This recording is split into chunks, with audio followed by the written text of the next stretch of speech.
Hey everyone, I'm Marissa Roberto. This is Bar Downloadable. First things first, we gotta put a little bow on 2020. EA Sports NHL announced their team of the year. They pick one player from each position to create the best line in hockey for the year of 2020. Of course, it's impossible to decide on a best line that everyone will agree on. Before we go into debate, let's reveal who EA chose as their team of the year. At forward, Leon Draisaitl, David Pastrnak, and Artemi Panarin. At defense, Cale Makar and Victor Hedman. And for goalie, Andrei Vasilevsky. Other than being part of the Team of the Year in NHL21, the 6 players will receive commemorative hockey equipment. That potentially includes these decked-out CCM skates. Alright, I need a bar down ski opinion on these. Those are the single most beautiful skates I have ever seen in my life, other than my bar down ones. I actually think they look pretty cool, but if anyone were to wear those in real life, they'd take a stick directly to the teeth with a gold holder and a gold blade, which is a shame because they look pretty cool. The holiday season has come and gone, but the hunt for a PS5 continues for a ton of people.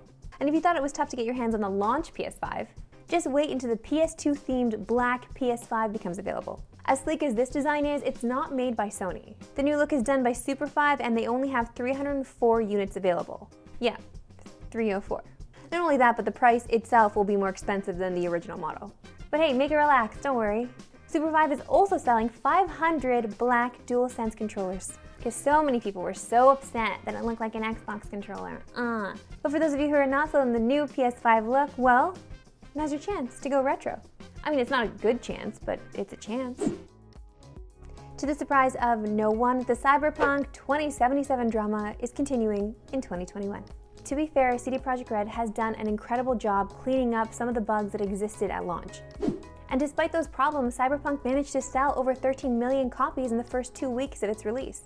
Even though those numbers are relatively good, CD Projekt Red finds themselves in the hot seat as investors have handed them a class action lawsuit.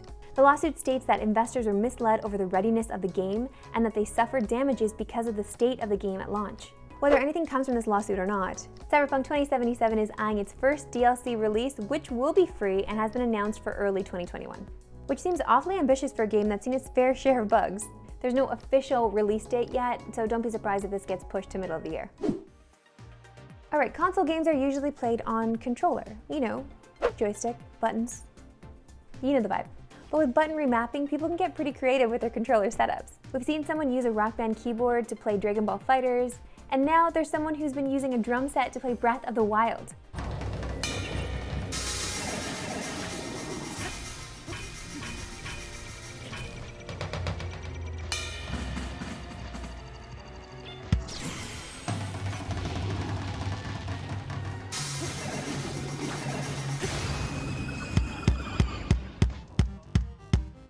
Breath of the Wild has by no means a simple control scheme. So to see someone play pretty normally using a drum set is pretty amazing.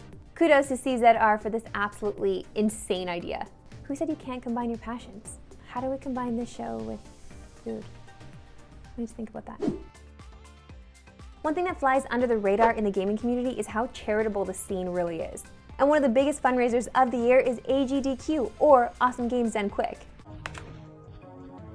Marvin killed me at a GDQ. All right, guys, so we just got a game over, so I'm gonna have to farm an extra life real quick.